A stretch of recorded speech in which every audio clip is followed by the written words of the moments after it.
ભગવાન દેવાધિદેવ મહાદેવે 10 અવતારો લીધા અને 10 અવતારોની અંદર પોતે 10 શક્તિને પાસે રાખી છે અને શક્તિ અને શિવનું આરાધન કરવાથી કયું ફળ મળે છે એ શિવ મહાપુરાણની અંદર વર્ણન કરવામાં આવ્યું છે.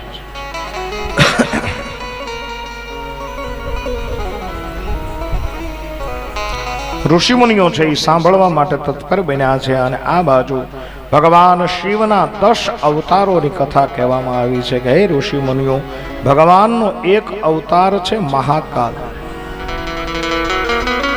મહાકાલ અવતારની અંદર સાથે શક્તિ કોણ છે? બોલે મહાકાલી. અને આ અવતારનું જે ધ્યાન કરે છે એમને ફળ શું મળે છે? બોલે મોક્ષ અને ભોગ ભોગવનાર આ વ્યક્તિ બને છે. જે મહાકાલ અને મહાકાલીનું આરાધન કરે છે એને મોક્ષ મળે છે.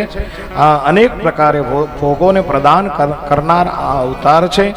શિવજી મહારાજનો બીજો અવતાર છે, એમનું નામ છે તાર અવતાર. સાથે તારા દેવી રહે છે અને આ અવતારનું જે કોઈ આરાધન કરે છે તો એને ભક્તિ અને મુક્તિ બેય મળે છે. ભગવાન શિવનો ત્રીજો અવતાર છે બાલ ભુવનેશ. એ અવતારની અંદર સાથે શિવા નામની શક્તિ રહે છે અને આ અવતારનું જે આરાધન કરે છે એને સર્વ સુખ આપનાર આ અવતાર છે.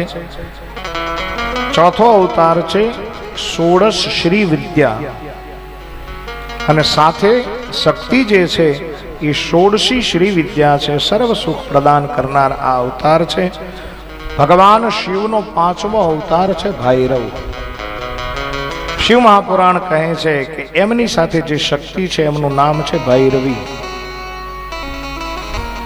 સર્વ મનોકામના પૂર્ણ કરનાર આ અવતાર છે. ત્યાર પછી છઠ્ઠો અવતાર ભગવાનનો છે છિન્ન મસ્તક અને સાથે શક્તિ જે રમણ કરે છે એમનું નામ છે છિન્ન મસ્તા. મનોરથ પૂર્ણ કરનાર આ અવતાર છે. સાતમો અવતાર છે ઘૂમવાન અને ઘુમાવતી દેવી. લાલસા પૂર્ણ કરનાર આ અવતાર છે. આઠમો અવતાર છે બગલામુખ. એમની સાથે જે શક્તિ નિવાસ કરે છે એમનું નામ છે બગલામુખી. મોહનદાદા તાંત્રિક જે વ્યક્તિ હોય છે એ બગલામુખી સિદ્ધ કરતા હોય છે. તાંત્રિક જે વ્યક્તિઓ એને વિશેષ ખ્યાલ આવે.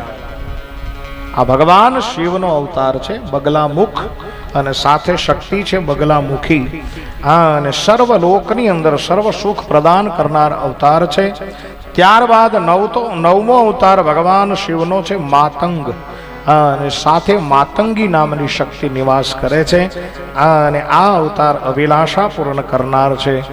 દસમો અને અંતિમ અવતાર ભગવાન શિવનો છે કમલ અને સાથે કમલા નામની શક્તિ એમની સાથે રમણ કરે છે. સર્વ રીતે આ અવતાર મંગલ કરનારો છે.